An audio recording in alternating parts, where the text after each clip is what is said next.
Hello children, welcome to your next science class. So today in class 5 we are going to start with chapter 4, that is solid, liquid and gases. As you can see that we have some objects kept on the table. We have a book, a ball, a glass of water, a cup of tea and a balloon filled with air. So can you guess what do all these have in common? They all are matter. Now you might be wondering that what is matter? So children, matter is anything which occupies space and has mass. So as you all can see that the object kept in front of you have got some mass as well as they are occupying space on the table. So all these things are known as matter. A ball is a matter, water in the glass is matter and gas in the balloon is also a matter. Now you all might be thinking, then why do these things look different from each other? This is because the matter is made up of very small particles called as atoms, and the arrangement of these particles make these matter look different from each other. Or we can say that the matter exists in three forms. The first one, the solid, the second form is the liquid form and the third form is the gas form. So a ball is a solid form, cup of tea or a water in the glass is a liquid form and the gas in the balloon is a gaseous form. So now let's find out that how do the particles are arranged in the different forms of matter. So let us talk about the three states of matter, their examples and their properties. Matter exists in solid, liquid and gas form. When we talk about solid, for example, a bat, a ball, a book and a computer screen, the particles in solids are tightly packed, so they cannot move away from each other and they have fixed positions. That's why solids are rigid and they cannot be compressed. And we can say they have a fixed shape, fixed volume and they cannot flow. But when we talk about liquids like water, milk, juice, cold drinks and all beverages, the particles are not as tightly packed as in solid. So they can move and slide over each other. This makes liquid flow and take the shape of the container they are poured into. That's why liquids are not rigid and they cannot be compressed. But liquids also do not have fixed shape, but they have a fixed volume. Many of us think that liquids have no fixed shape as well as no fixed volume, but it is not right. Liquids have a fixed volume. Let us talk about gases. For example, helium, which is filled in the balloons which makes them fly because it is less dense than air. In gases, the particles are far apart from each other and they can move freely. So, gases can flow easily and take up all the available space in any object. That's why they are not rigid and they cannot be squished. But they have no fixed shape and no fixed volume. So now when we know that matter exists in three forms, solid, liquid and gas, have you ever wondered that do these forms change from one into another? Yes, they do change. So let's perform some simple experiment to understand the change of states of matter. So children, to understand the change of states of matter, we'll take an example of water because it exists in all the three states of matter. Solid, that is ice, liquid, that is water, and gas, that is steam.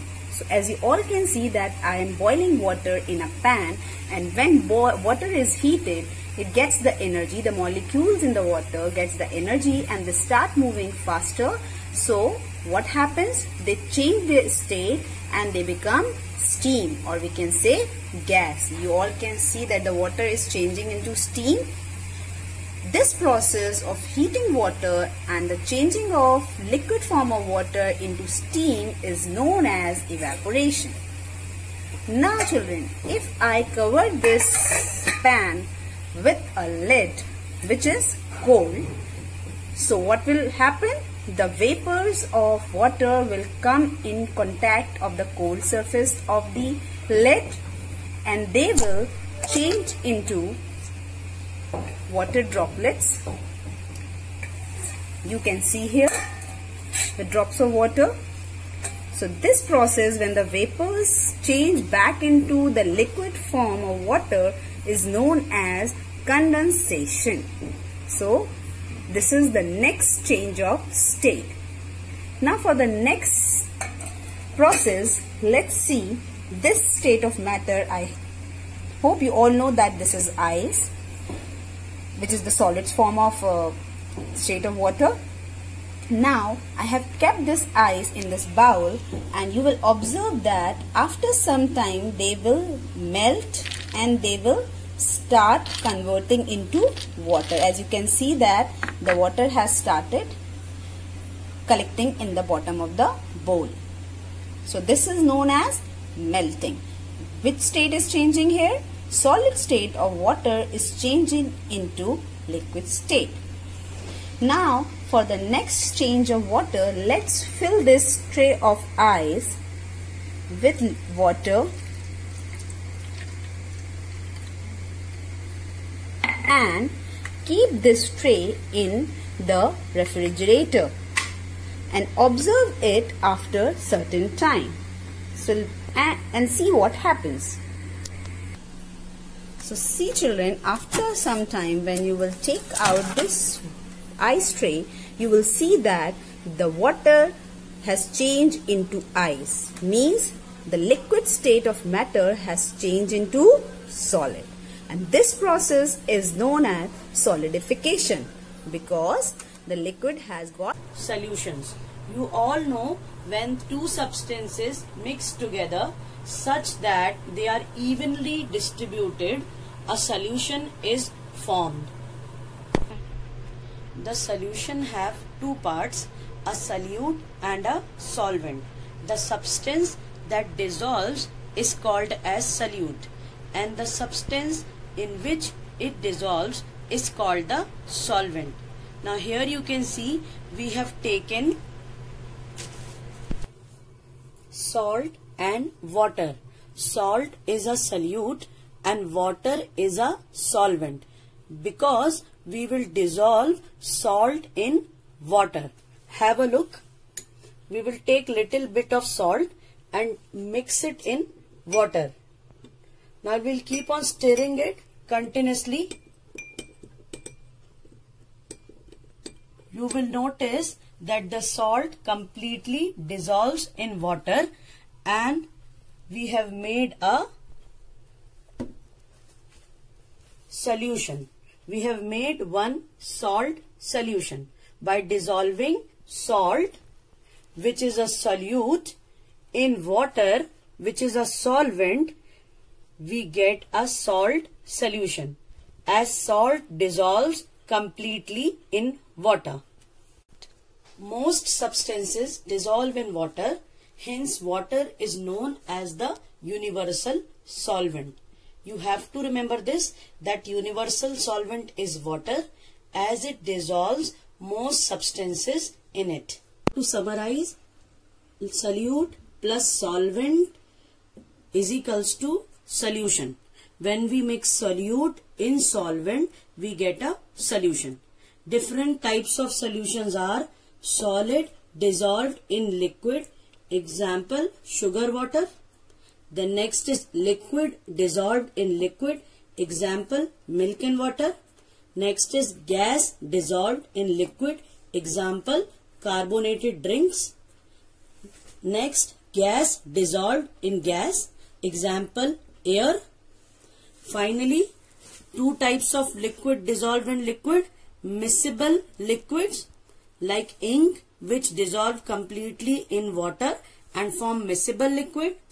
Next, immiscible liquid like oil do not dissolve in water and form a separate layer, so we call it as immiscible liquid. Changes around us and expansion and contraction. Now there are two types of changes, physical changes and chemical changes, which we will study. Physical and chemical changes. You might have seen fresh green leaf and dried brown leaf around you. Can you convert dried brown leaf to fresh green leaf again? No, it is not possible because it is a chemical change. A new substance is formed. There are two types of changes, physical changes and chemical changes. If the shape, size, color or state changes, we call it as physical change. If new substance is formed, it is a chemical change. At the end of this module, you will be able to understand the differences. You might have seen your mother putting water in the freezer. After some time, water changes into ice. Ice is solid and water is liquid, but both are made of same molecules or particles. Water on freezing changes into ice, or we can say liquid on freezing changes into solid. In a physical change, only the physical properties of a substance changes and no new substance is formed. Now you can get water back from ice on heating. We call it as melting. So most of the physical changes are reversible. Examples: melting of ice cream, chopping of wood, bending of wire, breaking of glass, breaking of pencil. Now see this log of wood. We get it from trees. Both have same molecules, the wood molecules. Now when we burn the wood changes into ash. Now ash and wood both have different molecules. You cannot get wood from ash. Now burning of wood is a chemical change. In chemical change, the chemical properties of a substance changes and a new substance is formed. They are mostly irreversible. Examples: burning of paper, rusting of iron, cooking of rice, curdling of milk, ripening of fruits. You might have understood the differences. Now read the definition with me. Physical change is a type of change in which only the physical state of a substance changes and no new product is formed. Chemical change is a type of change in which chemical composition of a substance changes and a new product is formed. Now next is expansion and contraction. When a substance is heated, particles vibrate, they move apart and the size of a substance become big. It is called expansion.